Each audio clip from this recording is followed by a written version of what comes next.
அனைவருக்கும் வணக்கம். இன்றைய தலைப்புல நாம எதை பத்தி தெரிஞ்சுக்க போறோம் அப்படின்னா, மதுரை அப்படின்னாலே எல்லாருடைய நினைவுக்கும் வரக்கூடியது மீனாட்சி அம்மன் கோவில் தாங்க. அடுத்ததா பார்க்கக்கூடியது அப்படின்னா கள்ளழகர் தாங்க. மதுரை சித்திரை திருவிழாவினுடைய சிகர நிகழ்வாகவே பார்க்கப்படக்கூடியது அப்படின்னா கள்ளழகர் வைகை ஆற்றில இறங்குறது தாங்க.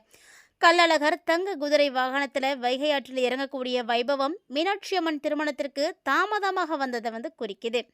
லட்சக்கணக்கான பக்தர்கள் கோவிந்தா முழக்கத்தோட பச்சை பட்டுடுத்திய அழகரை தரிசனம் செய்கிறது இயல்பான ஒன்று. இந்த நிகழ்வை நம்ம பார்க்கறதுக்கே புண்ணியம் செய்திருக்கணும் அப்படின்னு சொல்லுவாங்க. அது மட்டும் இல்லாமல் கள்ளழகர் வைகை ஆற்றில் இறங்குறதுக்கு பல்வேறு விதமான காரணங்களானது சொல்லப்படுது. அதில் முக்கியமானது அப்படின்னா மாண்டுக முனிவருக்கு சாப விமோசனம் அளிக்கிறது தாங்க. மதுரை மக்களுடைய கலாச்சார பக்தியினுடைய அடையாளமாக இருக்கக்கூடியது அப்படின்னா கள்ளழகர் வைகை ஆற்றில் இறங்கக்கூடிய சம்பவம் தான். இந்த அழகர் வைகையில் இறங்குறதுனால நிறைய விஷயங்கள் அடுத்தடுத்து மதுரையில் சிறப்பாக நடக்கும் அப்படின்னு சொல்லுவாங்க. மதுரையில் வைகை ஆற்றில் கள்ளழகர் இறங்கும் பொழுது அவர் என்ன நிறத்தில் உடை அணிந்திருக்கிறாரு அப்படிங்கிறத வைத்து மதுரை மக்கள் அடுத்தடுத்த காலங்களில் நடக்கக்கூடிய விஷயங்களை தீர்மானிச்சிடுவாங்க. ஸோ அது ஒரு ஐதீகமாகவே இருந்துகிட்டு இருக்குங்க. அது மட்டும் இல்லாமல் அழகர் நம்ம வைகை ஆற்றில் இறங்கக்கூடிய அந்த நாளில் பார்த்திங்கன்னா மக்கள் தங்களுடைய வேண்டுதல்களை வைக்கும் பொழுது அது முழுக்க முழுக்க நிறைவேறுவதாக நம்பிக்கையும் இருக்குது. ஸோ நீங்களும் இந்த பதிவை பார்க்கும் பொழுது அழகருடைய பாதத்தில் உங்களுடைய வேண்டுதல்களை வைங்க. உங்களுடைய கோரிக்கைகள் அடுத்த ஆண்டுக்குள்ளே நிச்சயமாக நிறைவேறும் நம்பிக்கையோடு செய்யுங்க. அதே போல் யாரெல்லாம் மதுரை திருவிழாவை நேரில் பார்த்துருக்கீங்க அப்படின்னு மறக்காம கமெண்ட் பண்ணுங்கள். லட்சக்கணக்கான பக்தர்கள் மதுரை வைகை ஆற்றில் கூடி அழகரை தரிசித்து கோவிந்தா கோவிந்தா அப்படின்னு முழக்கமிடுவாங்க. மதுரை சித்திரை திருவிழாவினுடைய சிகர நிகழ்வாக இருக்கக்கூடியதே அழகர் மலையில் இருந்து கள்ளழகராக இறங்கி வைகை ஆற்றில் இறங்கக்கூடிய வைபவம் தாங்க. இந்த நிகழ்வில் லட்சக்கணக்கான பக்தர்கள் கலந்து கொண்டு அழகரை தரிசனம் செய்கிறதுண்டு. அழகர் ஏன் சித்ரா பௌர்ணமி அன்னைக்கு மலையில் இருந்து இறங்கி வைகை ஆற்றில் இறங்குறார் அப்படின்னு உங்களுக்கு ஒரு கேள்வியானது இருக்கு இல்லையா? அதுக்கான விடையை நீங்கள் இப்போ தெரிஞ்சுக்க போகிறீங்க. அழகர் மலையில் உற்பத்தியாகக்கூடிய நூபுரங்க தீர்த்தத்தில் சுதபஸ் அப்படின்ற ஒரு முனிவர் மகாவிஷ்ணுவை நோக்கி தியானித்து தவத்தில் இருந்திருக்காரு. இந்த சுதபஸ் முனிவர் மகாவிஷ்ணுவை நோக்கி தவத்தில் இருந்த பொழுது அந்த சமயத்தில் துர்வாச மகரிஷி தன்னுடைய பரிவாரங்களோட அவ்வழியாக வந்திருக்காருங்க. பெருமாளையே நினைத்து கொண்டிருந்த சுதபஸ் முனிவர் துர்வாசரை கவனிக்காமல் இருந்துட்டாரு. இதனால் கடும் கோபமடைந்த துர்வாசர் மாண்டுகமாக பிறக்கும்படி, அதாவது தவளையாக மாறும்படி முனிவரை சபித்துட்டாருங்க. உடனே அவர் தவளையாகி போயிட்டாரு. அவரோட வேண்டுதல்களுக்கு ஏற்ற துர்வாசர் விவேகதி நீர்த்த கரையில், அதாவது வைகை நதிக்கரையில் மகாவிஷ்ணுவை நீங்கள் தியானித்து தவம் செய்து கொண்டிரு. சித்ரா பௌர்ணமிக்கு மறுநாள் அழகர் அங்கு உனக்கு சாப விமோசனம் கொடுப்பார் அப்படின்னு சொல்லியிருக்காரு. ஸோ அவர் கூறின மாதிரி தவளை உருவத்தோடு வைகை ஆற்றக்கரையில் தவம் செய்திருக்காரு சுதபஸ் முனிவர். அவருக்கு சாப விமோசனம் கொடுக்கவே பகவான் கள்ளழகராக மதுரைக்கு வைகையில் எழுந்தருளியதாக புராணங்கள் சொல்கிறது. மாண்டுகமாக சாபம் பெற்று அழகரால சாப விமோசனம் பெற்ற சுதபஸ் முனிவர் மாண்டுக முனிவர் அப்படின்ற ஒரு பெயரையும் பெற்றிருக்காருங்க. தன்னுடைய தங்கை மீனாட்சிக்கும் சுந்தரேஸ்வரருக்கும் திருமணம் நடக்கும் பொழுது அந்த வைபவத்தை பார்க்கணும் அப்படிங்கிறதுக்காகவே அழகர் கள்ளழகர் திருக்கோலத்தோட அழகர் மலையிலிருந்து இறங்கி மதுரையை நோக்கி வருகிறாரு. ஆனால் அவர் வரக்கூடிய வழியில் எங்கேயும் பார்த்தீங்கன்னா பக்தர்கள் காட்சி கொடுத்ததுனால தங்கையோட திருமணத்தை காண முடியாமல் போயிடுது.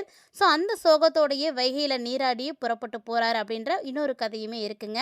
அழகர் மலையில இருந்து இறங்கி மதுரை வந்த பக்தர்களுக்கு அருள்பாலித்த அழகர் பின்னர் வண்டியூர் சென்று தன்னுடைய பக்தரான மண்டுக முனிவருக்கு சாப விமோசனம் கொடுக்குறாரு. அதுக்கப்புறமா அழகர் மலைக்கு திரும்புறாரு. இந்த நிகழ்வு தொடர்ந்து பார்த்தீங்கன்னா 10 நாட்கள் ரொம்ப பிரம்மாண்டமான திருவிழாவாக மதுரையில் நடக்கிறது வழக்கமான ஒரு விஷயங்க. ஸோ இது மட்டும் இல்லாமல் அழகர் அந்த காலகட்டங்களில் என்ன மாதிரி உடை உடுத்தி வரார் அப்படிங்கிறதும் கவனிக்கப்பட வேண்டியது. அடுத்தடுத்து நிகழக்கூடிய சம்பவங்கள் பார்த்திங்கன்னா அந்த உடை சார்ந்ததே இருக்க போகுது அப்படின்றது மக்களுடைய ஐதீகம். இப்படி அழகர் நல்ல ஒரு நிற பட்டு உடுத்தி ஆற்றில் இறங்கக்கூடிய வைபவத்தை பார்க்கறதுக்காக பக்தர்கள் மதுரையிலே கூடி காணப்படுவாங்க. நீங்கள் மதுரை திருவிழாவை நேரில் பார்த்துருக்கீங்களா அப்படின்னு மறக்காமல் கமெண்ட் பண்ணுங்கள்.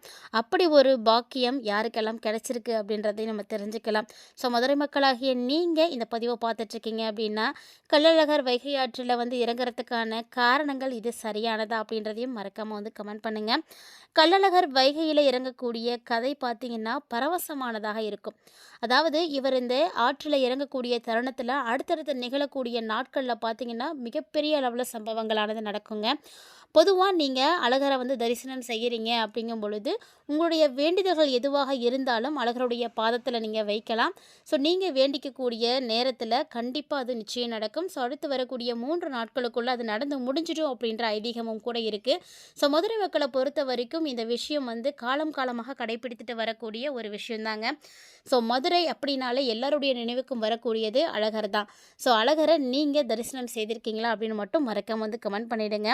மீனாட்சி திருக்கல்யாணமும் மறுநாள் நடக்கக்கூடிய தேரோட்டமும் அதைத் தொடர்ந்து சித்ரா பௌர்ணமி தினத்தில் கள்ளழகர் ஆற்றில் இறங்கக்கூடிய வைபவமும் மதுரை வாசிகளுக்கு மறக்கவே முடியாத ஒரு நினைவுகள் அப்படின்னு சொல்லலாம். ஸோ கள்ளழகர் ஆற்றில் இறங்குவது ஆண்டுதோறும் நடக்கக்கூடிய நிகழ்வு தான். இருந்தாலுமே கூட ஒவ்வொரு ஆண்டுக்குமே அழகரை காண வரக்கூடிய கூட்டம் மட்டும் குறையறதே கிடையாதுங்க. நிறைய சிறப்புகளோடு இருக்கக்கூடிய அழகருடைய ஆடையில் அப்படி என்ன விசேஷம் இருக்குது அப்படின்னு பார்க்குறீங்களா? அழகருக்கான ஆடைகள் அலங்கார பொருட்கள் அனைத்துமே ஒரு பெரிய மரப்பெட்டியில் இருக்குமா. அந்த பெட்டிக்குள்ளே சிவப்பு, வெள்ளை, பச்சை, மஞ்சள், ஊதா அப்படின்னு பல வண்ணங்களில் பட்டு புடவைகள் இருக்கும். இப்படி அந்த பெட்டிக்குள்ளே கைவிட்டு ஏதாவது ஒரு புடவையை எடுக்கும் பொழுது அவர் கையில் என்ன வண்ண புடவை வந்து சிக்குதோ அதுதான் கள்ளழகர் ஆற்றில் இறங்கக்கூடிய தருணத்தில் வந்து போட்டு விடுவாங்களாம். அழகர் எந்த வண்ண புடவையை கட்டி ஆற்றுல இறங்குறாரோ அதற்கேற்ப அந்த வருடத்தில் நல்லது கெட்டது நடக்கும் அப்படிங்கிறது பக்தர்களுடைய நம்பிக்கை. பச்சை பட்டு கட்டி வந்தார் அப்படின்னா நாடு செழிப்பாக இருக்கும் அப்படின்னும், சிவப்பு பட்டு கட்டி வந்தால் அந்த வருடம் போதிய விளைச்சல் இருக்காது அப்படின்னும், நாட்டில் அமைதி இருக்காது அப்படின்னும், பேரழிவு ஏற்படும் அப்படின்னும் சொல்கிறாங்க. வெள்ளை நேரம் மற்றும் ஊதாப்பட்டு கட்டி வந்தார் அப்படின்னா நாடு இடைப்பட்ட நிலையில் இருக்கும் அப்படின்னும், மஞ்சள் பட்டு கட்டி வந்தால் அந்த வருடத்தில் மங்களகரமான நிகழ்வுகள் நடக்கும் அப்படின்னு ஒரு நம்பிக்கை இருப்பதாக ஆற்றுல இறங்கக்கூடிய அழகருக்கு வந்து சொல்லப்படுதுங்க. ஸோ ஆற்றுல இறங்க வரும்பொழுது அழகர் என்ன கலர் பட்டு உடுத்தி வரப்போகிறாரோ அப்படின்னு பக்தர்கள் எதிர்பார்த்து காத்துட்ருப்பாங்களாம். எனக்கு தெரிந்து கடந்த ஒரு சில ஆண்டுகளாகவே பச்சை பட்டு தான் உடுத்தி ஆற்றுல இறங்கிட்டு இருக்காருங்க கள்ளழகர். ஸோ அதன் மூலமாகவே பார்த்திங்கன்னா நான் அந்த ஆண்டில் நல்ல ஒரு செழிப்பானது கிடைச்சிட்ருக்கு அப்படின்னே சொல்லலாம். ஸோ மதுரையில் பார்த்திங்கன்னா மதுரை திருவிழா நடந்து முடியும் பொழுது நல்ல ஒரு மழைப்பொழிவானது இருக்கும். மதுரையில் கள்ளழகர் வைகை ஆற்றில் கால் வைத்து இறங்கக்கூடிய அந்த ஒரு தருணத்தில் மக்கள் மழை வெள்ளத்திலையும் அதாவது செழிப்பான ஒரு தருணத்தையும் வந்து எதிர்பார்ப்பாங்க அப்படின்னு சொல்கிறது உண்டு. ஸோ 1000 பொன் சப்பாரத்திலும் எழுந்தருளக்கூடிய காட்சியை பார்க்கறதுக்கே வந்து கண்கோடி வேண்டும் அப்படின்னு சொல்லுவாங்க. ஸோ தங்க குதிரை வாகனத்தில் கள்ளழகர் கிளம்பியதுமே வைகை ஆற்றுல காத்திருக்கக்கூடிய பக்தர்கள் ஆரவாரம் வந்து ஆரம்பமாகிடுங்க. வைகையில் ஓடக்கூடிய நீரில் நின்றுக்கிட்டு தன்னை தரிசிக்க அவளோடு காத்திருக்கக்கூடிய பக்தர்களுக்கான ஆடி அசைந்து வருவதை பார்க்குறதே தனி அழகாக தான் இருக்கும்.